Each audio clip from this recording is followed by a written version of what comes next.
কিয়ামত কায়েম হবে বাবা, সেদিন সমস্ত রূহগুলা দলে দলে কাতারে কাতারে দাঁড়িয়ে যাবে। যত রূহ আছে সব দাঁড়াবে, পশু পাখিও দাঁড়াবে, গরু ছাগল হাঁস মুরগি কুকুর বিড়াল তারাও দাঁড়াবে, সবকিছুর হিসাব হবে। ওয়াল মালাইকা, এমনকি ফেরেশতারাও সেদিন সফা, সফা মানে সব মানে কাতার, সব মানে কি কাতার ধরে ধরে দলে দলে দাঁড়াবে। তবে লা ইয়াতাকাল্লামুন, লা ইয়াতাকাল্লামুন, আমার আল্লাহ বলেন সেদিন কারো কথা বলার ক্ষমতা থাকবে না, সেদিন কেউ কথা বলতে পারবে না, কারো জবান থাকবে না,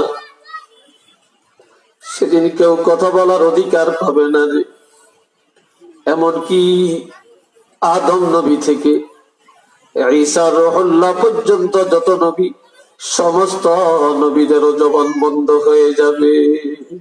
Oh, the bright moon rose over us from the valley of weather, and we খুলিকাল ইনসানু দাঈফা,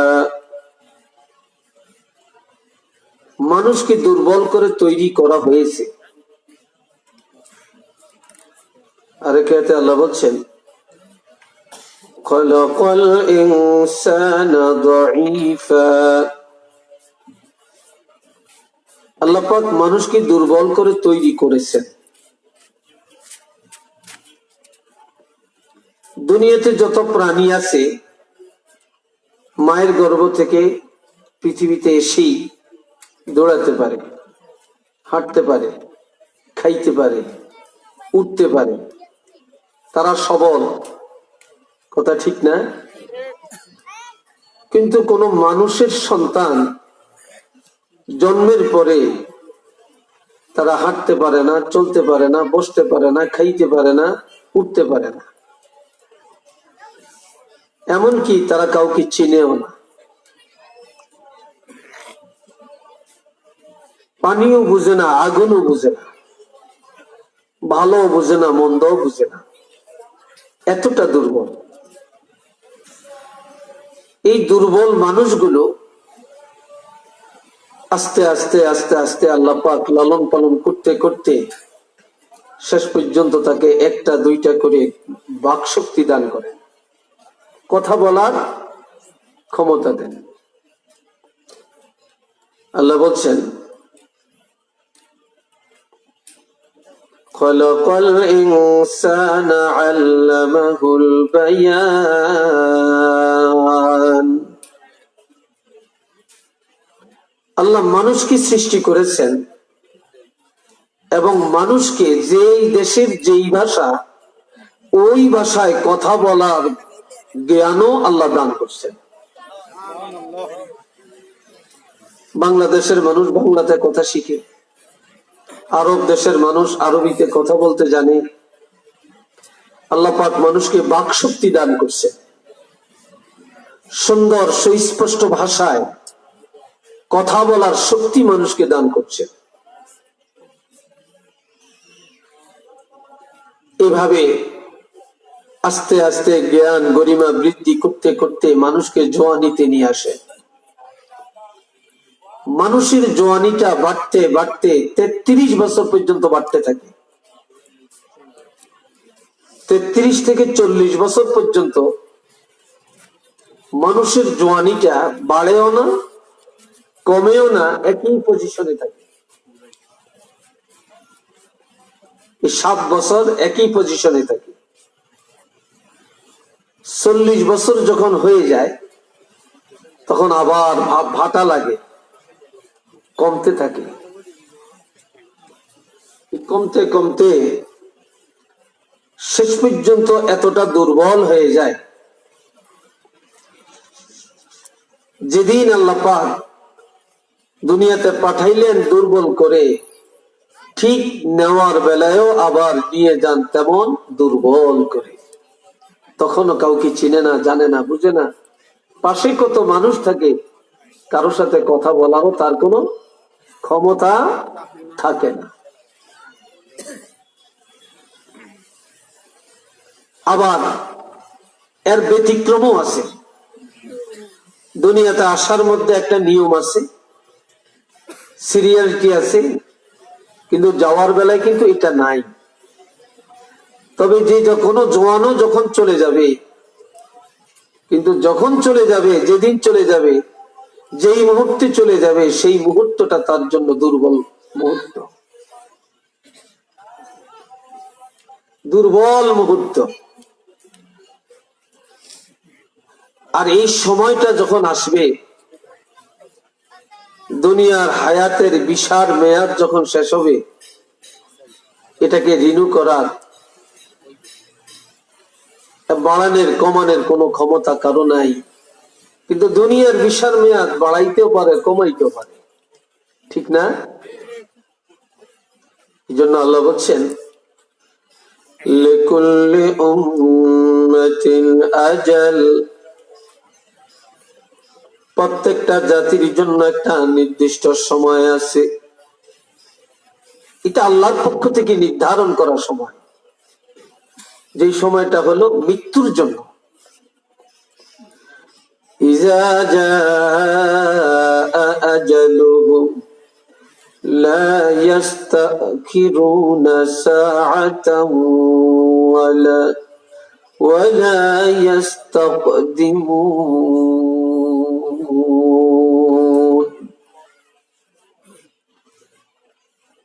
ওই নির্দিষ্ট সময়টা যখন এসে যাবে, এক মুহূর্ত আগেও না পরেও না, নির্দিষ্ট সময় প্রত্যেকটা মানুষ মৃত্যুর স্বাদ গ্রহণ করবে, নির্দিষ্ট সময়। তবে এটার জন্য কোন প্রকার ওজর, আপত্তি, মামলা, মোকদ্দমা কোনো কিছুই খাটবে না। চিল্লিয়ে বলেন, খাটবে কিনা? আর একটু আস্তে বলেন, কিছুই খাটবে না।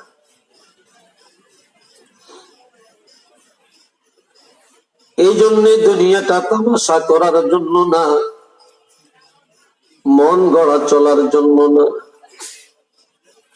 মত মতো চলার জন্য না। এই দুনিয়াটা হলো পরকালের ফসল কামাই করার জন্য আল্লাহ আমাদেরকে পাঠাইছেন। এখানে আমরা আসছি, এখান থেকে চলে যাব।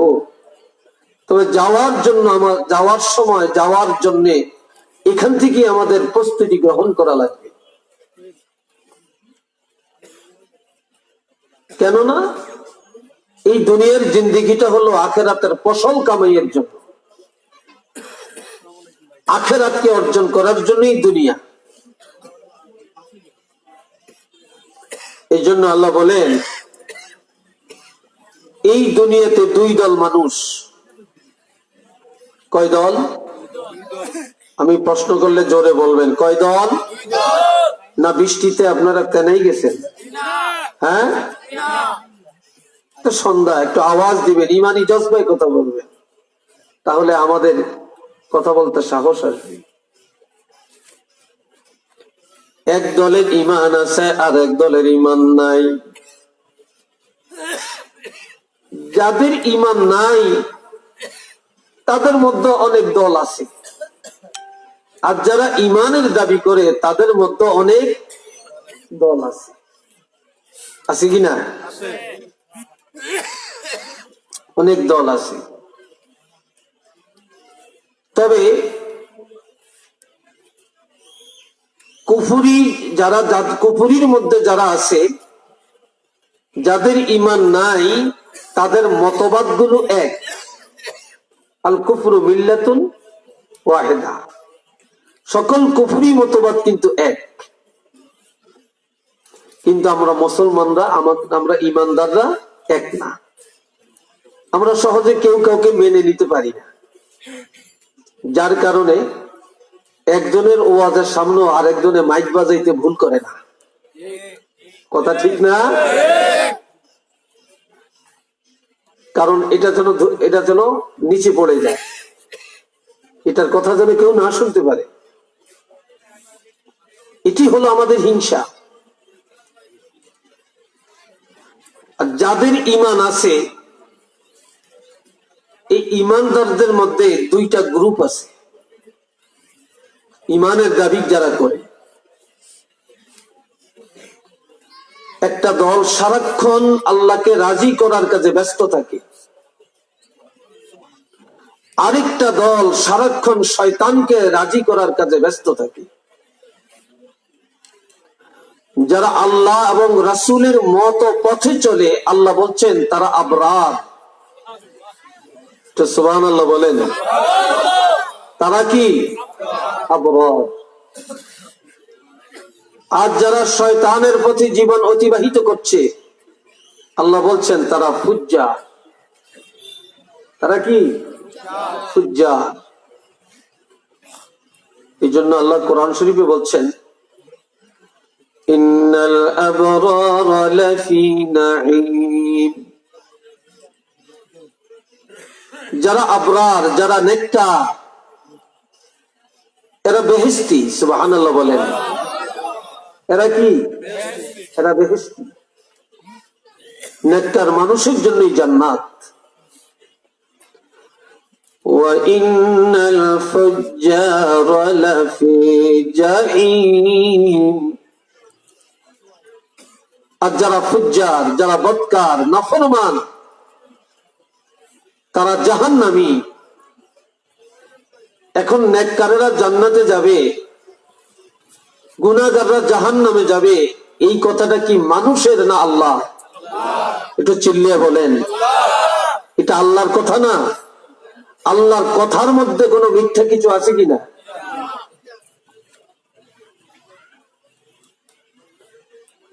আজকে যদি এই মুহূর্তে মোবাইলে, ফেসবুকে একটা নিউজ আসে যে বাংলাদেশে ঢাকাতে একটা দুর্ঘটনা ঘটছে, এটা তো 10% মানুষ কথাটা বিশ্বাস করবে, পরস্পর আলোচনা করবে আজকে এই ঘটনা ঘটছে। অথচ এটা হইতেও পারে, নাও হইতে পারে, কিন্তু মানুষ খুব দ্রুত বিশ্বাস করে ফেলবে। অথচ আল্লাহর কোরআনের কথাগুলো এত সত্য, এত নিখুঁত, এত হক, এই কথাগুলি আল্লাহ পাক বারবার বলার পরেও আমরা ঈমানদারেরা সেই কথাগুলো গ্রহণ করতে চাই না, আমরা মানতে চাই না।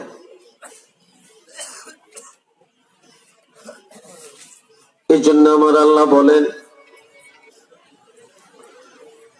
وَمَا الْحَيَاةُ الدُّنْيَا إِلَّا لَعِبٌ وَلَهْوٌ। এই দুনিয়ার জিন্দেগিটা খেল তামাশা ছাড়া আর কিছু না। আপনারা কি ওয়াজ শুনতে আসছেন না? আসেন, ভিতরে আসেন, বসেন, ভিতরে বসেন, আমাদের সামনে বসেন। আসেন না, এখানে দাঁড়িয়ে থাকলে কেমন দেখে বলেন আপনারা?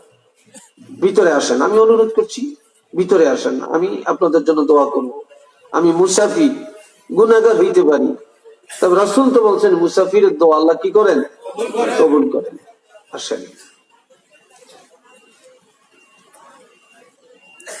এখন সোজা ওই দিকে হেঁটে যাচ্ছেন কেন?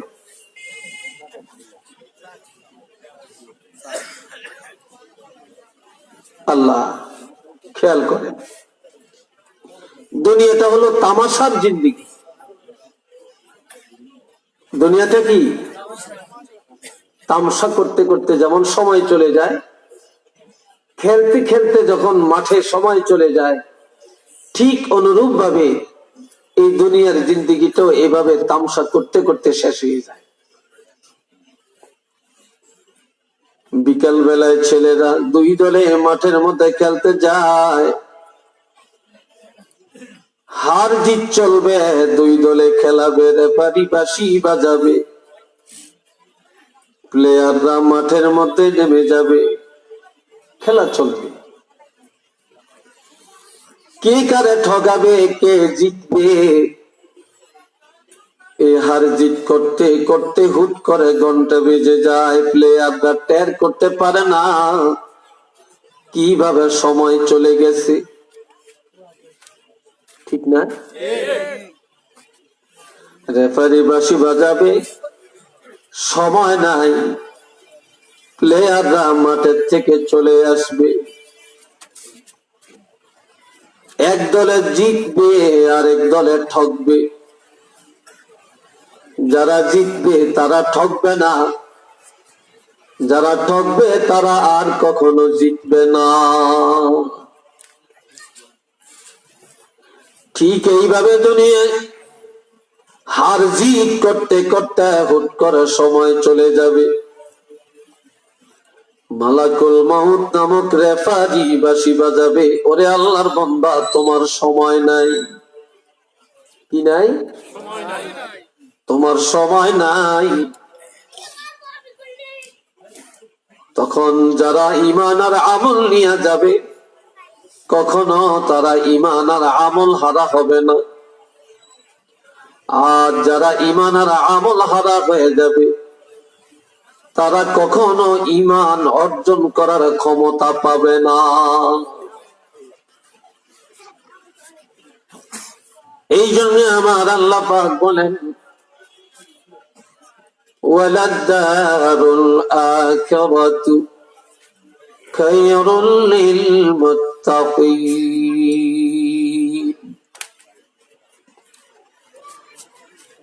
আখিরাতের জিন্দেগি, পরকালের জিন্দেগিটা হবে মুত্তাকিনের জন্য। মুত্তাকিন হলো ঈমানদারের সর্বোচ্চ লকব। ঈমানদারদের জন্য, মুত্তাকিনদের জন্য আখিরাতের জিন্দেগিটা হবে অতি উত্তম একটা আনন্দের জিন্দেগি। নারায়ে তাকবীর, আল্লাহু আকবার, নারায়ে রিসালাত, ইয়া রাসূলুল্লাহ, আশিকে রাসূলুল্লাহ জিন্দাবাদ, হযরত মাওলানা নেসার আহমদ সাহেব জিন্দাবাদ, আল্লাহর ওলির কেরামতি জিন্দাবাদ। বেঈমান নাফরমানের জন্য দুনিয়া হলো বেহেশতখানা, আর মুমিনের জন্য হলো জেলখানা। আর ঈমানদারের জন্য আখিরাতের জিন্দেগিটা হবে বেহেশত, আর বেঈমানের জন্য হবে জেলখানা।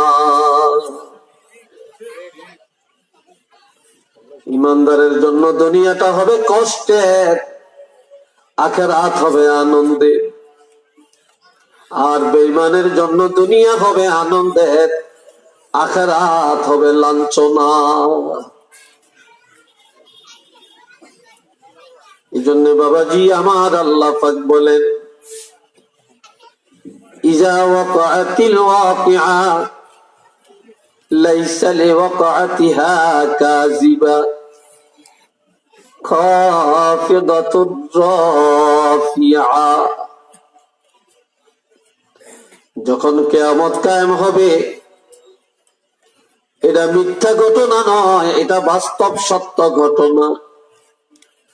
তবে সেই দিনের বাস্তবতাটা এমন, সেদিন এক দলের মাথা হবে উঁচা, আর এক দলের মাথা হবে নিচু। সেদিন এক দল আনন্দে বুক ফুলাইয়া চলবে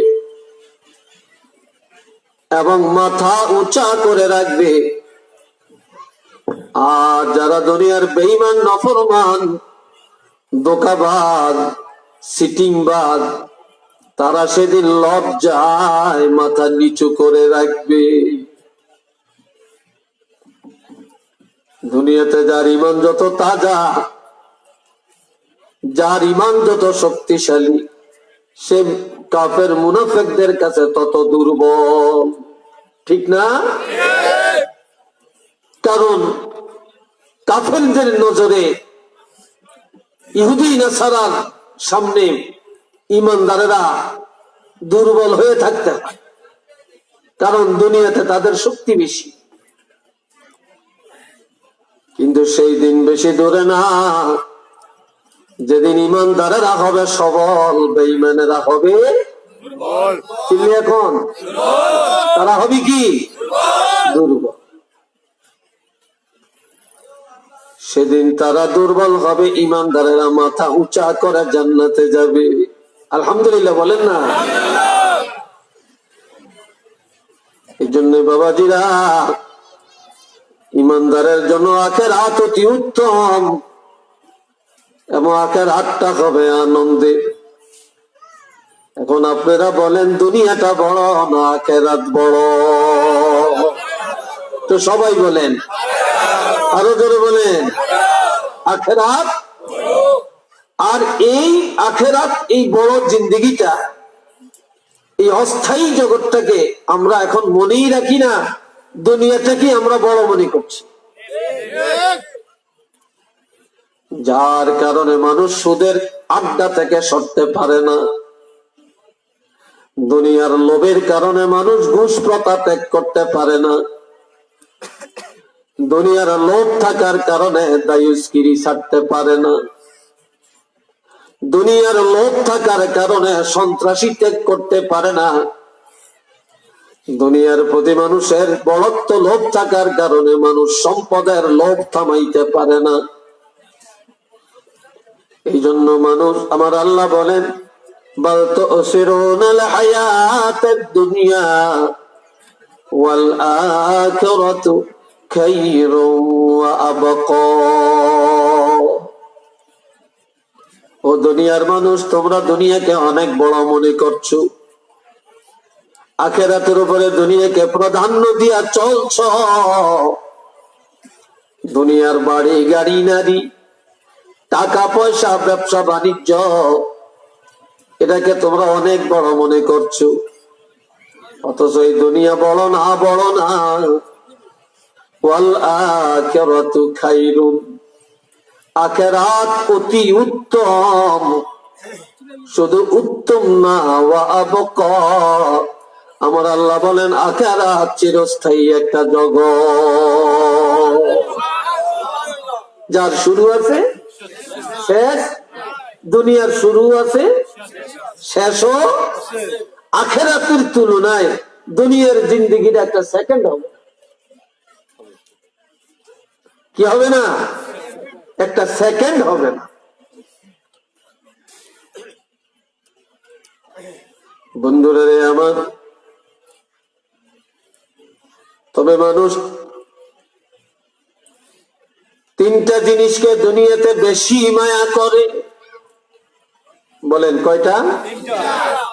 এক নম্বরে মানুষ মায়া করে তার জীবনটাকে। দুই নম্বরে মায়া করে তার সম্পদের। তিন নম্বরে মায়া করে সন্তানকে। জীবনের মায়া, সম্পদের মায়া, সন্তানের মায়া, এই তিনটা জিনিসের মহব্বত মানুষের অন্তরে গভীর ভাবে আছে। মানুষ কখনো মরতে চায় না, মানুষ চায় শুধু বেঁচে থাকতে। একটু বাঁচার জন্য ইন্ডিয়া যায়, সিঙ্গাপুরে যায়, লন্ডনে যায়, আমেরিকা যায়, চিকিৎসা নেয়, কিন্তু যতই টাকা পয়সা খরচ করে শেষ পর্যন্ত এই জীবন কেউই রক্ষা করে রাখতে পারে না। কি বলেন, পাচ্ছে? কেউই পারে না। দুই নম্বরে মানুষ মায়া করে সম্পদ। সম্পদের জন্য মারামারি, সম্পদের জন্য মামলা মোকদ্দমা, সম্পদের জন্য হিংসা, সম্পদের জন্য ভাইয়ে ভাইয়ে দ্বন্দ্ব, সম্পদের জন্য চাচা ভাতিজা দ্বন্দ্ব, সম্পদের জন্য দুনিয়াতে যত ফিতনা।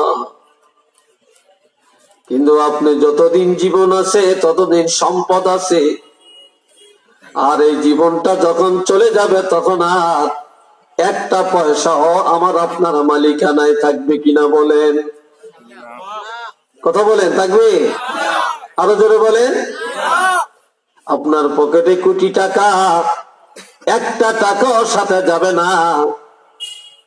আপনি বড় হাই ফাই একটা বাড়ির মালিক, একটা অংশ কবরে নেওয়া যাবে না। আপনি অনেক সম্পদের মালিক, কিছুই কবরে যাবে না। সব রেখেই যাওয়া লাগবে। জীবন চলে যাওয়ার সাথে সাথে এই সম্পদ গুলো আমাদের থেকে বিদায় নিয়ে যাবে। 3 নম্বরের সন্তান, 3 নম্বরের সন্তান। সন্তানেরা মারা গেলে, মা বাপ মারা গেলে সন্তানেরা কান্নাকাটি করে, আফসোস করে, রোনাজারি করে। তবে দুনিয়াতে যত কান্নাকাটি করে, কিন্তু কেহ রাখার জন্য কাঁদে না, তাড়াতাড়ি বিদায় করে দেওয়ার জন্য কাঁদে। দুনিয়াতে মানুষের যত বোঝা, তার মধ্যে সবচাইতে বড় বোঝা হলো লাশ। ঠিক কিনা? যদি বলেন কি, লাশের মতো এত বড় বোঝা আর কোনটা নাই। মানুষ যখন জানাজা পড়িয়া দাফন কাফন করে শেষ বিদায় দিয়ে চলে আসতে পারে, তখনই মনে করে তার জিম্মাদারি শেষ হইছে, একটা বোঝা তাদের থেকে পাতলা হইয়া গেছে। নাকি? যতক্ষণ মাটির উপরে এই বোঝা থাকবে, ততক্ষণ এটা মানুষের জন্য বড় বোঝা হয়ে দাঁড়াবে। ও বাবাজি আমার, এইভাবে যখন মানুষকে মাটি দিয়া ছেলেরা, আপন জনেরা কবর দেওয়া যখন হয়ে যায়, এই কবর দেওয়া পর্যন্ত সন্তানের পাহারাদারি বা ডিউটি চলবে। কবরটা হয়ে গেলে তাদের জিম্মাদারি শেষ। তখন তারা সব একজন একজন করে বাড়ি ঘরে চলে যাবে। তখন আর কেহই খবর নিবে না, কেহই খবর নিবে না। তখন আর কেহই কবর যাবে না, খবরও নিবে না। বাড়ি ঘরেও, এমনকি বাড়ি ঘরে চলে যাবে, তাদের কবরেও কেউ যাবে না। আর আমার আল্লাহ বলেন, যেই কবরে কেউ যায় না, মা বাপকে কবরে রাখা পর্যন্ত সন্তানের জিম্মাদারি, এখন আর কেউ খবর নিবে না। আর আল্লাহ পাক আমাদেরকে এতটা দয়া করলেন, এমন নবীর উম্মত বানাইলেন, এমন নবী আল্লাহ আমাদেরকে দিলেন। আমার আল্লাহ বলেন, আন-নাবিয়্যু আওলা বিল মুমিনিনা মিন আনফুসিহিম। মুমিনের আত্মা যত কাছে, নবী আরো কাছে। আত্মা যত আপন, নবী আরো আপন। আত্মা যত দরদি, নবী আরো বেশি দরদি। যেই কবরে পৃথিবীর কেউ যায় না, খবর লয় না, সেই কবরে যাওয়ার পর আমার নবীকে পাওয়া যাবে।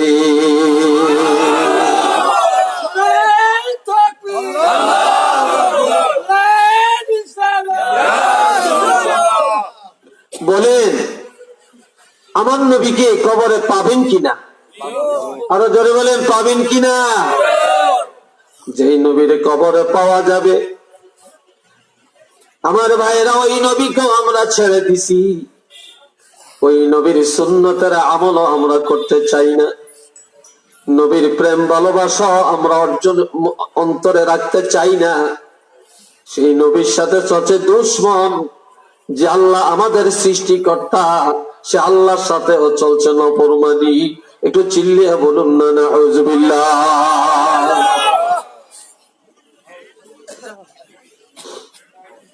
আমার প্রাণের বাবাজিরা, এই জন্য প্রথম কথা ছিল আমার, এই দুনিয়া তামাশার জন্য না।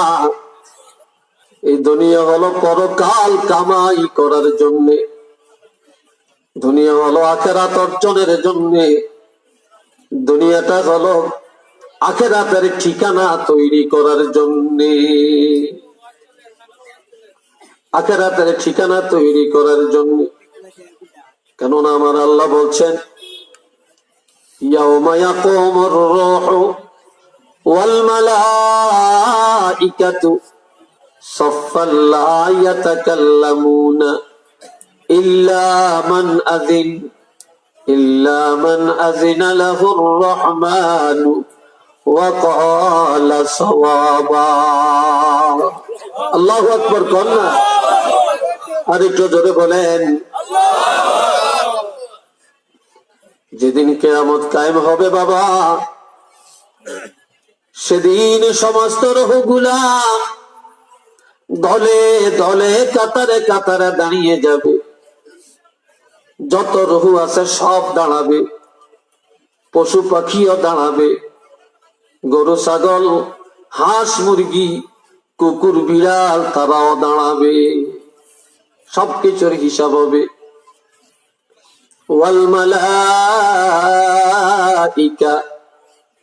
এমনকি ফেরেশতারাও সেদিন সফা, সফা মানে সব মানে কাতার, সব মানে কি কাতার ধরে ধরে দলে দলে দাঁড়াবে।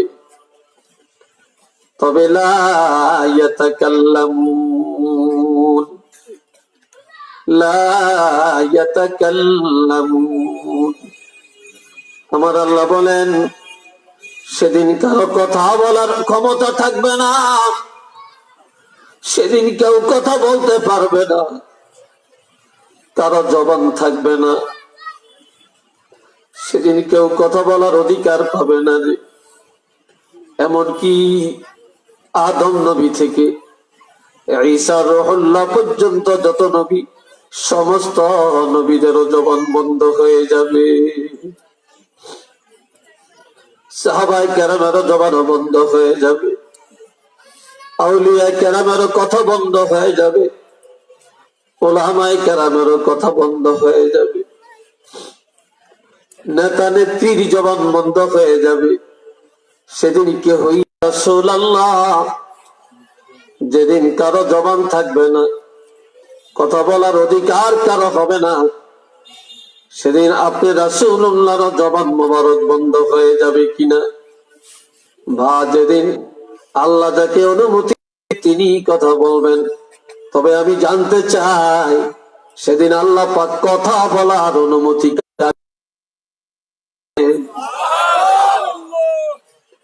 তখন আমার নবী একটা মুস্কি হাসি দিয়া বললেন, আয়েশা, যেদিন কারো জবান থাকবে না, কথা বলার অধিকার কেউ পাবে না, তবে আমি রহমাতুল লিল আলামিন, আমি উম্মতের দরদি নবী, দয়াল নবী, আমার জবান মোবারক সেদিন বন্ধ পক্ষ থেকে আমি রাসূল কি কথা বলে কথা বলার অনুমতি দেওয়া হবে।